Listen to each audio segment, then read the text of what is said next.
My name is Avery Reed. I'm 32, a Coast Guard Reserve Officer, or DHS Maritime Security Specialist, who spends most days coordinating with port security near Seattle. Tonight I am driving back to the small Washington town I escaped, because it is Mom's 70th, and the invitation sounded like duty in a nice dress. The highway shoulders are slick with salt, and the radio keeps murmuring about cargo screenings, storm advisories, and another round of cyber alerts at West Coast ports. That is my daily weather. Controlled chaos, scanners humming, paperwork neat enough to make a senator nod, and a smuggler sweat. I have been stationed near the coast for years, where the air cuts clean and the work gives me a spine. Growing up, Brooke was the headliner, and I was the lighting crew, useful only if I stayed quiet. I learned early that silence buys peace, even when it empties you. The town sign appears, and my chest tightens in the old obedient way. Mom's porch light will be on, warm and patient, and the house will smell like vanilla and furniture polish. Inside, the photo wall will still pin Brooke in the center while I float at the edge. A bystander in my own history. I am steady on the wheel, but the thought keeps rising. Tonight, the pattern breaks. The house greets me with warm bulbs and the sweet film of vanilla that clings to the curtains. In the hallway, the photo wall waits, a museum that never updates. Brooke centered in every frame like a sponsored post while I hover at the edges. Cropped shoulder, half smile, accidental guest. The glass catches the lamplight and throws it back in small squares that feel like checkpoints I never cleared. From the kitchen, I hear the soft metronome of forks and plates, the clink that says company manners are in effect. A television murmurs about West Coast port cyber drills and storm prep, the kind of headline that rides along with me to work and back. But here it dissolves into the sizzle of butter and the rustle of a cake box. An aunt brushes my arm and calls me dedicated in the tone people use for weather, polite and impersonal. Mom appears with that careful smile that keeps peace like a fragile heirloom. She asks about my drive and then steers the conversation to Brooke's promotion. The registry, the venue that might move because of supply chain hiccups and price spikes. Nods bloom across the table, as if the economy happens only to enhance a centerpiece. Relatives line up their small talk like airport bins, neat, quick, nothing sharp. One cousin praises Brooke's timeline and glances past me to confirm the color palette. Another mentions travel plans and worries about airline delays, as if the world needs her to arrive on schedule. I answer what I can with soft edges and keep the rest behind my teeth. Silence has always been my peace agreement with this house. It keeps the conversation smooth, the candles steady, the old grievances wrapped in tissue paper. The cost is that my chair feels rented and my history sounds like a rumor. I drift back to the hallway and study a photo where Brooke shines in the middle, and my face is a reflection in the glass. The furnace kicks on, and the vent breathes warm air that smells faintly of dust and birthdays. In the living room, laughter rises a notch too bright, and the clatter sharpens in the way it does right before a storm decides where to land. I step onto the porch, and the cold finds the seams of my jacket. Brooke follows with that hostess smile that fits her face like a mask, fingers settling on the railing, as if the wood might bolt. She tells me to keep things simple tonight, not to turn Mom's party into a presentation about maritime security, just so everyone can relax. Her nails tap twice, a private metronome, and she stands a half-inch taller than her shoes promise. The porch light smooths her skin and turns her eyes into polished stones. She keeps talking in soft sugar, promising an easy evening if I stay in the shallow end of my own life. I let silence answer for me because silence keeps the plates from rattling. Inside the house, I can hear the clink of silverware and the sigh of the furnace, the domestic choir that always drowns out anything inconvenient. She needs me small so her story stays centered and nothing tips the table. I breathe out and nod, like a truce has been offered. The railing is cold under my palm, the wood slightly damp, the paint nicked in old crescent scars. When we turn back toward the door, I can feel the boards settle, a thin crackle underfoot, like walking on a frozen pond that remembers every step. Daniel finds me by the side entrance where the hall spills cold air each time someone steps outside. He speaks in the polite way people use for weather and parking, but his eyes stay on my face like he is matching a file to a name. He says he once saw me walk through a port security checkpoint near Sector 5 when his logistics firm had ship paperwork stuck in review. I picture the place as he talks. The gate, the steel bollards, the dull hum of scanners that pick at every container code. He mentions a morning of delays and how someone in uniform cleared a path once the manifests matched the digital trail, and he says that person moved like someone who knew where the blind spots stop. He asks which division I support. I let the question sit between us like a sealed envelope and say that the ports keep the region honest and busy. He understands the answer I did not give, and the corner of his mouth tightens the way men do when they decide to trust their own memory. We stand there for a beat with the muffled party at our backs. He says his company has been running extra cyber drills because West Coast terminals keep landing in the news, and that the checkpoint felt different that day, in a good way. I say the work is never about one person, and that properly filed paperwork saves more holidays than any miracle. He nods once. Not as a fan, but as a witness. He says he will keep the conversation respectful and out of the room. I agree by not saying more, and we both look toward the hall where the lights glow too warm for how sharp the night feels. When we part, it is with the kind of silence that holds water. The hall runs warm with rented lights and the soft tick of silverware, the kind of glow that forgives everything but the truth. The DJ clears his throat and asks for tributes, and a hush falls like linens laid flat over a table. I feel the chair under me, narrow and polite, while my heartbeat knocks once against the rim of my glass. Brooke rises with a practiced smile that makes the room lean in. She thanks everyone for coming, tells a sweet story about Mom saving burned biscuits with extra butter, and the crowd makes the sound of people agreeing that a family is fine. She pivots so smoothly I almost respect it, saying tonight is for Mom, not for tall tales about complicated jobs on the water. The first laugh skims across the tables, light as foam, then another rolls in after it. She says coastal imagination, like it is a tourist brochure and not a workplace where steel meets storm and men lose fingers to impatience. Someone at the back repeats the words the way people toss a pebble into a lake just to see the rings. I keep my face still and feel the heat move along my neck in a neat line. A cousin asks if I get seasick or if that is why I work on land near boats. An uncle wants to know if I handle parking for the ferries and tells me that it is important too. The tone is a pat on the head for a very brave dog. Mom sits quietly in the softest chair if she has been set out of the wind. Her hands fold and unfold in her lap, as if the napkin is responsible for the weather. She looks at Brooke, the way a person looks at a lighthouse, grateful for the beam that tells them which rocks to avoid.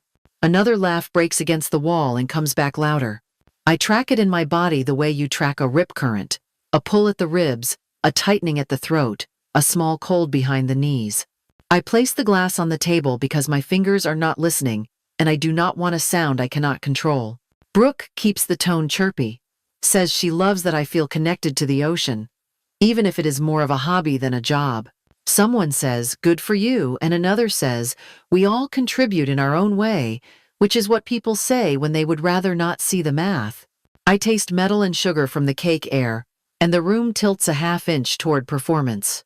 A man I barely know leans his chair back and calls out that we can clear this up if I just tell them what I really do. Heads turn like a school of fish. He smiles as if he has offered me a gift, and the DJ lifts the mic toward me with the careful hands of a person passing a hot plate. The silence lands heavy and curious, thick as honey in a cold spoon.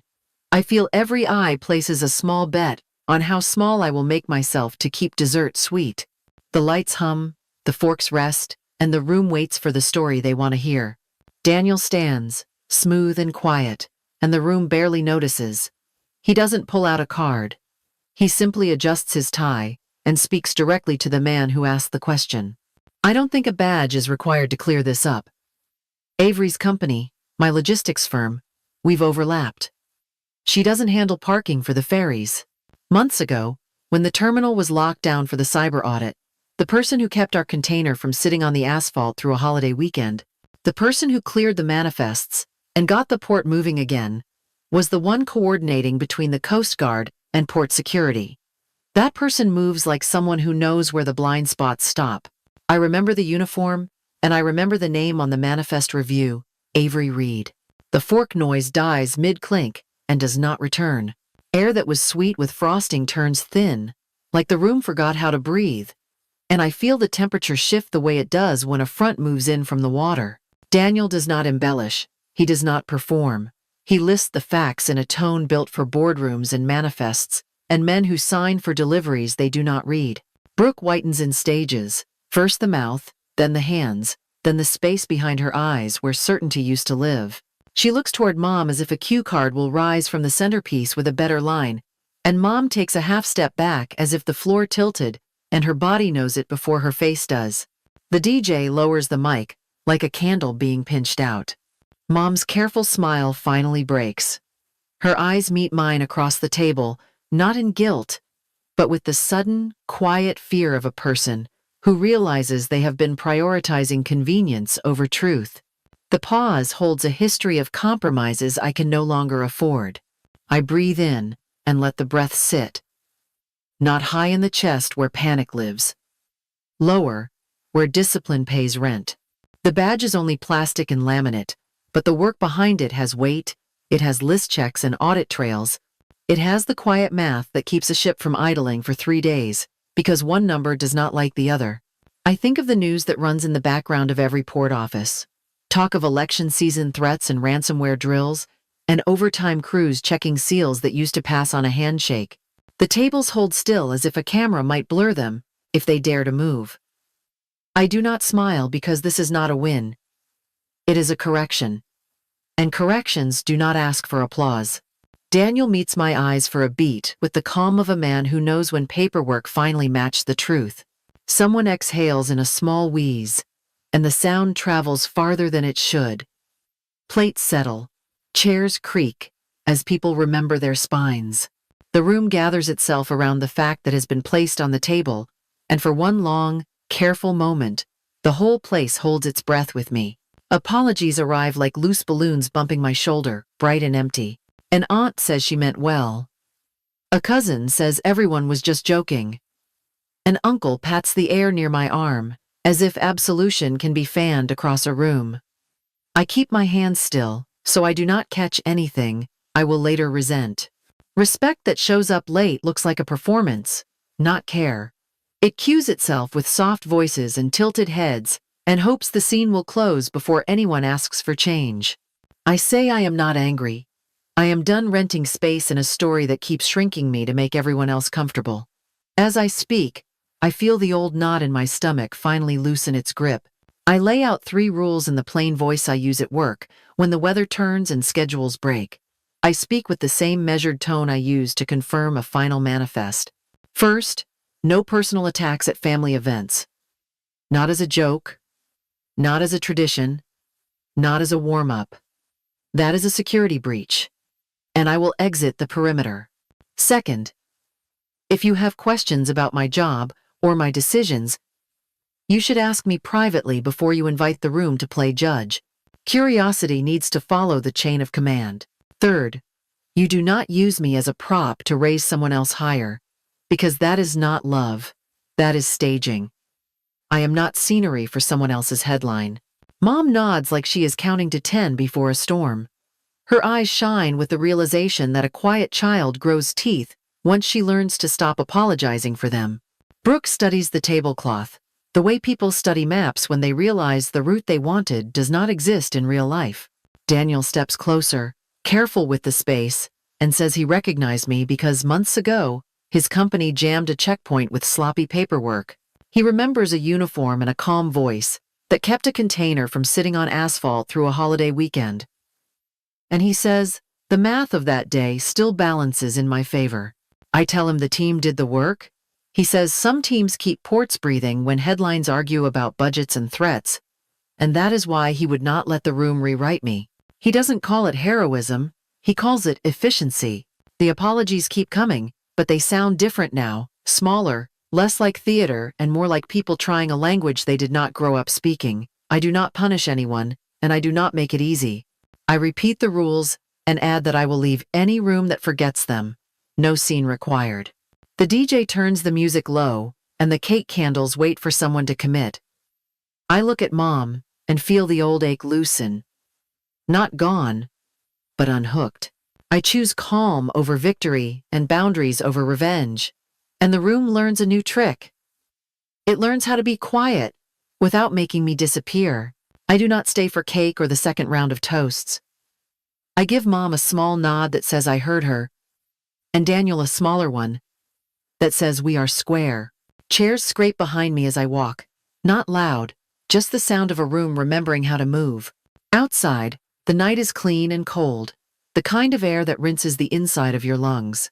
I slide into the car and let the engine settle before I pull away. The building shrinks in the rear view with the slow dignity of a ship leaving dock. I crack the window, and the wind threads through my hair, cool and exact. The road unfurls in a smooth ribbon, and the noise in my head begins to loosen. First at the temples, then behind the ribs. Every mile is a stitch taken out and set aside. I do not replay lines or edit comebacks. I do not rehearse a speech that will never be needed. I count streetlights and watch the black water beside the causeway hold the moon like a coin in a careful palm. The heater ticks, the tires hum, and the world organizes itself into simple parts I can carry. I think about the rules I set and how they are less about punishment and more about oxygen. Peace is not a prize I win. It is the room I choose to stand in. When the town falls away and the coast air opens up, I feel whole in the quiet that follows. No victory lap, no revenge, only the good weight of my own name in my mouth. Leaving is not an escape tonight. It is the way I keep what is mine. Morning comes cold and bright, the bay breathing in a slow, silver rhythm. I take my coffee to the rocks and let the notebook warm my knees. The ocean writes its own list. First, steady, unhurried, and I follow it. Rule 1 is simple. No personal attacks at family events. Not as a joke, not as a tradition. If voices slide that way, I leave without debate. Rule 2 is about curiosity. If you have questions about my work or my choices, you should ask me privately before the group becomes a courtroom. I promise to answer what I can and to say when I cannot. Rule 3 keeps the stage level. Do not use me as a prop to make someone else shine. We are adults, not scenery. I add the practice piece that turns rules into a life. I will call Mom every other Sunday afternoon and text a check-in midweek if schedules allow. The family group chat will only cover logistics and photos. No drama, no teasing disguised as love. For misunderstandings, I set a small ladder. First, a private message to ask for clarity. If it is still messy, a short call within 2 days, and if feelings are hot, we pause for 24 hours before trying again. I type a calm note to Mom that invites repair over performance. I tell her the rules are a way to keep everyone safe, me included, and that I am willing to try if the house is willing to change its weather. I send it and sit still while the wind moves the page edges.